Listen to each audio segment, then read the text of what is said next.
So here is where 99% of personal brands that I see are either failing or are on the road to failure. Now, the number one thing that people are doing is detrimental to their personal brand. And essentially it comes down to creating a persona. Okay, it's not your personal brand, it's a persona brand.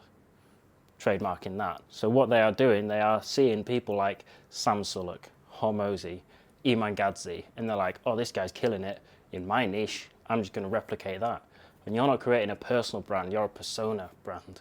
You're like, well, this guy's doing really well, he's gone viral because of X, Y, and Z, I'll just copy that. And that's such a bad way of looking at it, okay?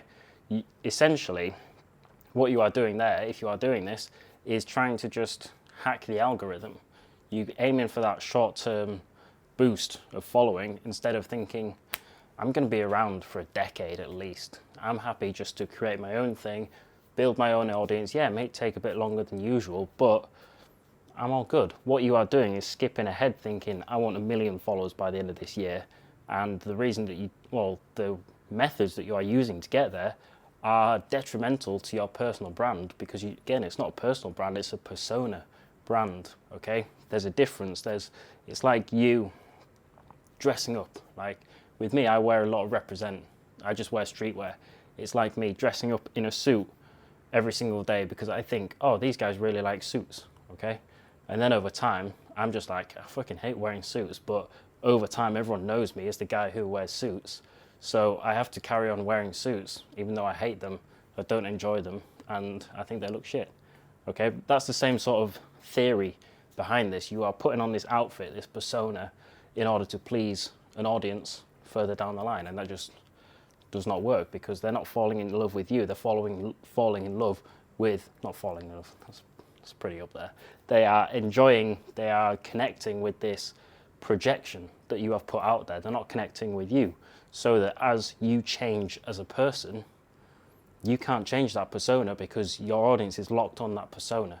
Okay, so the more you change, which we all do, I'm a hugely different person from this time last year, mainly freaking size of my shoulders. All right, I'm way different, and I'm sure you are as well. Watching this, you're totally different to where you are last year. So the benefit of like having a truly authentic personal brand is that as you change, your audience grows with you, as opposed to having this fixed, this static persona brand where you can't grow out of that. I can't stop wearing suits if I'm over here like, oh yeah, guys, back again doing the old suit dance, whatever I do, because my audience is locked into that. They're not locked into Bill Clark. They're locked into this persona that they think is me, which genuinely isn't. Okay, so that's such a big thing.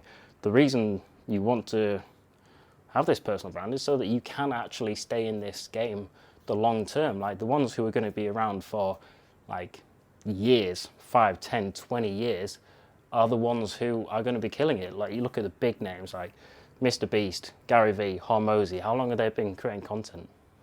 Well over 10 years, all of them. So even Gary Vee, probably close to 20 years now. That was just a guess. But we are wanting to be in this game for the long term.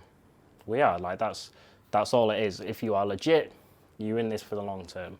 So there's no point creating a persona that people are going to get attached to if in just 1 year out of those 10 years that you want to be around, you've already changed. All you are doing is you are distancing who you truly are from this persona as you change. And it's just that gap as it widens just causes such inner turmoil. Like I personally know some influencers who are very different to what they put on the show, okay? And it causes them a lot of stress. They're like, oh, fuck, I've got this huge audience and this business that relies on this persona, and I don't want to be in this game anymore. This isn't me. And that has essentially stemmed from them creating this persona instead of actually being personal, okay? And if you look into what makes a good personal brand, it's a wide variety of content, okay? And I know Alex Hormozi, he talks about this. He's like, if you look at people like Joe Rogan, I think is the example he used, like, who do you know that's into biohacking, MMA, aliens, comedy, and something else, and you're like Joe Rogan. Those categories mean a lot to you in your personal brand. Like for me, my categories might be Thailand, fitness, marketing, clothes, and what else do I like? Philosophy, I guess. Human psychology. Like those are my categories. So I'll create content around that. You will have loads of categories. It could be gardening, aftershave, music, bloody traveling, and poker. Those could be your categories. And if you create content around all of them, then you will build a very personal brand. And yes, you might not get the huge audience that you want, but you are going to be able to stay in this game longer because you're actually creating content that's authentic. And as you grow as a person, those categories will grow. You might think, I'm a bit bored of poker. I'm getting on the slots. When you start creating, probably shouldn't start creating content about the slots, that was a bad example, but you can understand what I mean when as you grow as a person, your content grows, okay? So this is the downfall, this is the trench that a lot of personal brands fall into. They go for this persona brand because they think, oh yeah, I'm gonna get loads of clicks and loads of likes and loads of instant gratification, and it's gonna freaking give me so much freaking dopamine. But that's the wrong way of doing it. You'll see in 1 year's time, these guys are gonna be unheard of. They're just gonna drop off, and I don't want that for you. Watching this video, I don't want that for you. So don't fall into this trap of this short-term instant gratification, dopamine, freaking followers, notifications, all of that. Don't fall into that, okay? Just think it's a personal brand. This is me. I'm gonna create content about me. Even if I get followers at a slower rate, that's cool. I'm in this for the long game, all right? That is the approach that you need to have with a personal brand, okay? And that's it. That's it. I hope you enjoyed this video, and I hope you're feeling blessed. I hope you're having a great day. I'm going to go shopping now, and I'll see you tomorrow.